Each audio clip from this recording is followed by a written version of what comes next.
Hello, thank you so much for joining me in this new video. Today I have with me the REDMAGIC 11 Pro, and I'm excited to share with you what I found to be the most impressive and the least favorable aspects of this device after thoroughly testing it. If you're thinking about purchasing it, this information could be valuable for you. So, as always, let me remind you not to make a decision on buying a REDMAGIC 11 Pro without watching this video first. Let's take a moment to consider its initial launch price, which has been set at 14,999 pesos. Naturally, this price might decrease as time progresses, but it already stands as a highly competitive price point. This is particularly true due to the distribution it boasts, and we will discuss that in more detail shortly. However, let me first begin by sharing with you what aspects I found most appealing. The most apparent feature is its liquid cooling system, which is quite unique. Currently, no other smartphone on the market includes active liquid cooling. REDMAGIC refers to this as aqua core cooling, and it truly is impressive to see how the liquid circulates around the device.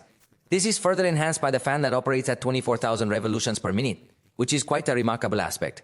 So, in this regard, it is truly spectacular, and naturally, this will lead to an incredibly powerful performance.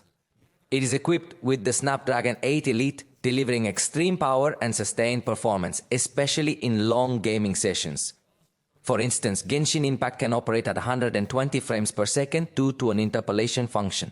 This is achieved without dimming the screen brightness, without sacrificing fluidity, and without compromising speed. Additionally, you can run a vast array of content smoothly on the screen without encountering any interruptions. It is certainly a significant advantage for gamers because you won't experience any clipping that obstructs your view or interferes with the game button or anything similar. You can fully utilize the entire screen for gameplay, which is excellent for gamers. Although there are some drawbacks, it is primarily a phone designed for gamers. Another positive aspect is the comprehensive suite of integrated options, which is among the most advanced available in the industry. Remember that it has touch triggers, you can record macros, it has a magnifying glass option, a fixed sight, and even the possibility of opening floating applications while you are playing. Well, it has a lot of add-ons that you can enjoy, as well artificial intelligence, so that REDMAGIC's character will discuss some characters from the game. You have the opportunity to learn while playing, allowing you to truly immerse yourself in the game. As you play, you have the chance to absorb new knowledge and skills, making the experience both enjoyable and educational. The compliments that it has at the gaming level are spectacular. With much clarity, this cell phone is the benchmark for gaming. Additionally, it features a headphone jack, which is extremely crucial. In many high-end devices, this component is often omitted, but for gamers, it's an essential aspect to ensure gaming without any latency. The battery, with a capacity of 7,500 mAh, is exceptionally competitive. For instance, during my testing while playing videos, it lasted an impressive 23 hours, a feat that only a limited number of devices can accomplish.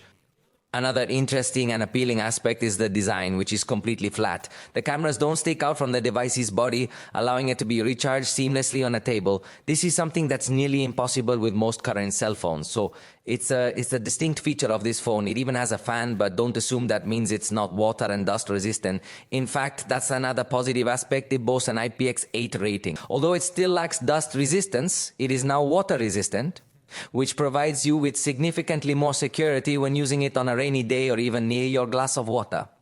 Therefore, I believe this is an important enhancement. Now let me share what I wasn't too fond of.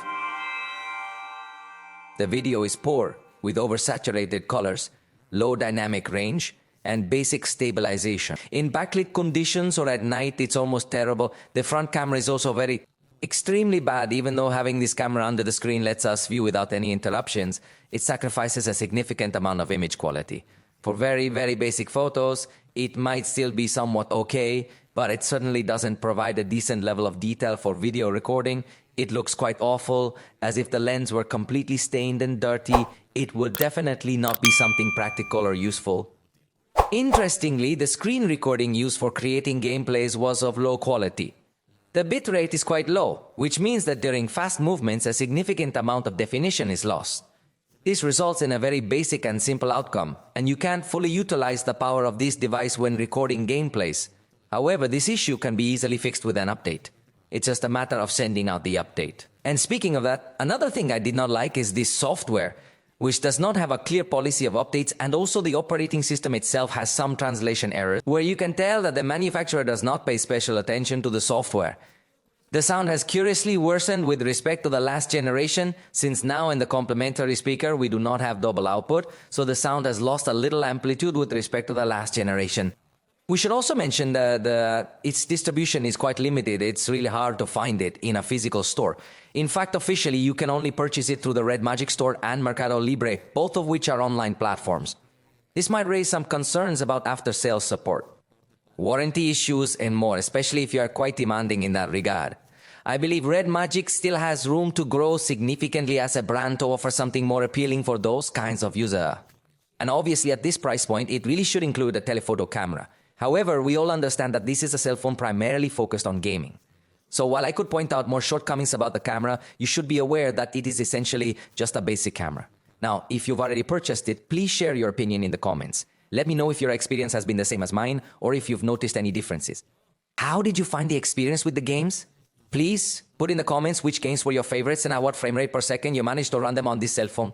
Additionally, let me know if you have tried using it with any emulators and share your thoughts on how the overall experience was, especially regarding the cameras. For the moment, we have reached the end of this video. If you liked it, you know you can let me know and we'll see you next time.